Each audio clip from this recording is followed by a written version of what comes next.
မင်းတွေသားသမီးလေးတွေအတွက်လာမယ့်9လပိုင်း2026တလတာမှာဆိုလို့ရှိရင်ကိုယ်ပိုင်လုပ်ငန်းလုပ်ဖို့အတွက်ရည်ရွယ်နေတဲ့သူတွေကိုယ်ပိုင်လုပ်ငန်းစတင်ဖို့အတွက်ရည်ရွယ်နေတဲ့သူတွေအတွက်ဆိုလို့ရှိရင်တော့ဒီရဲ့လုပ်ငန်းကိုအကောင့်ထဲပေါ်တင်နေလာတလာဖြစ်ပါတယ်။ကဲ၍မိမိကဒီလက်ရှိအလုပ်ကနေပြီးတော့မှနားထားပြီးတော့နောက်ထပ်အလုပ်တစ်ခုကို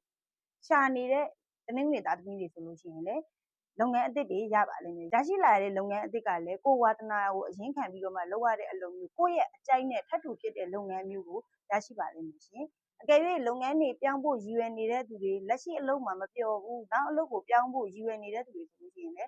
ဒါပြောင်းလို့ရတဲ့ကာလတစ်ခုဖြစ်တယ်။အဲ့တော့ဆိုလိုချင်တာကလုပ်ငန်းအသစ်လုပ်ဖို့ရည်ရွယ်နေတဲ့သူတွေအတွက်ကတော့ဒါဒီ9လပိုင်းတလတာမှာကိုယ့်အခွင့်အလမ်းကောင်းတွေအခွင့်အလမ်းသစ်တွေရရှိမယ်လားတလားဖြစ်ပါလိမ့်ရှင်။စက်တုလုပ်ငန်းလုပ်ဖို့ရည်ရွယ်နေတဲ့သူတွေဆိုလို့ရှိရင်လည်းစက်တုလုပ်ငန်းတွေနောက်ဆုံးတော့လာတလားဖြစ်ပါတယ်ရှင်။ရဝေးကနေပြီးတော့မျှော်လင့်နေတဲ့သတင်းကောင်းတွေလည်းကြားရပါမယ်။နောက်တစ်ခါကျတော့ကိုမျှော်လင့်နေတဲ့မိတ်ကောင်းဆွေကောင်းဆရာသမားကောင်းတွေနဲ့အဆက်အသွယ်ပြတ်နေတဲ့သူတွေဆိုလို့ရှိရင်လည်းဒီပြန်ပြီးတော့အဆက်အသွယ်တွေပြန်လည်ရရှိမယ်လာတလားဖြစ်ပါတယ်ရှင်။အဲ့တော့ရဝေးကနေပြီးတော့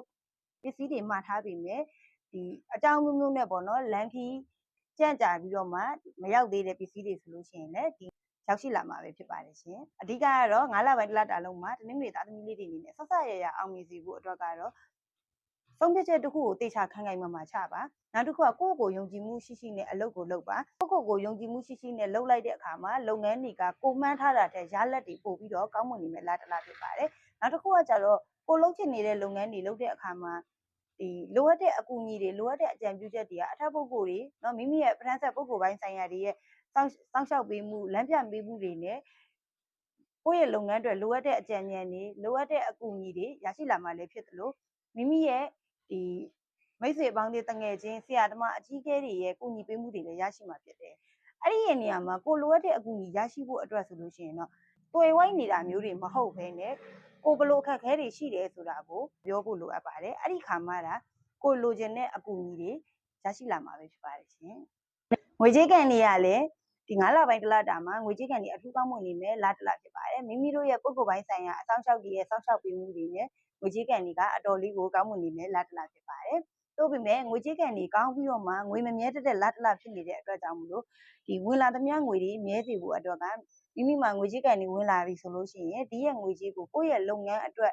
လိုအပ်တဲ့နေရာမှာပြန်ပြီးရင်းနှီးမြှုပ်နှံလိုက်တာမျိုးဒီလိုမျိုးလေးပြောင်းပြီးလုပ်ဖို့လိုအပ်တယ်။သို့မဟုတ်ကိုကဝင်လာတဲ့ငွေကိုရွှေဝယ်လိုက်တာမျိုးပေါ့နော်။ဒါမှမဟုတ်အိမ်ချမ်းကြီးဝယ်လိုက်တာမျိုးဒီလိုမျိုးလေးတော့ဒါငွေကြေးကိုမြဲဝင်လာတဲ့ငွေကြေးကိုမြဲသွားဖို့အတွက်ပြောင်းပြီးတော့လုပ်ဖို့တော့လိုအပ်ပါတယ်ရှင်။အိမ်တော်ကြီးအခြေရေးနဲ့ပတ်သက်လို့ပြောမယ်ဆိုလို့ရှိရင်လည်းအခြေရေးကံကတော့စမ်းပွင့်နေမဲ့ကာလတစ်ခုဖြစ်တယ်။အကယ်၍မိမိကချစ်သူရှိပြီးသားသူတွေဆိုလို့ရှိရင်လည်းဒါကိုယ့်ရဲ့ချစ်သူရဲ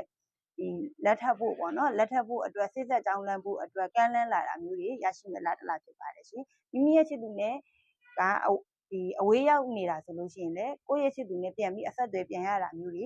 ရလာမယ်လာတလားဖြစ်ပါတယ်ရှင်။အိမ်တော်ရေးကံနဲ့ပတ်သက်တဲ့အခါမှာတာသမီမရသေးတဲ့သူတွေဆိုလို့ရှိရင်လည်းတာသမီရရှိမယ်လာတလားဖြစ်ပါတယ်ရှင်။တနင်္ဂနွေသားသမီးလေးတွေအနေနဲ့9လပိုင်းတလတာလုံးမှာအဆက်ဆက်ရရအဆင်ပြေစီဖို့အတွက်ဆိုရင်တော့မကြာခဏမိမိတက်နိုင်တဲ့အလူဒါနလေးတွေပြုပေးဖို့လိုအပ်ပါတယ်။နောက်တစ်ခုကကျတော့မိမိရဲ့ပုဂ္ဂိုလ်ပိုင်းဆိုင်ရာပထမဆက်အဆောင်ရှောက်တွေကို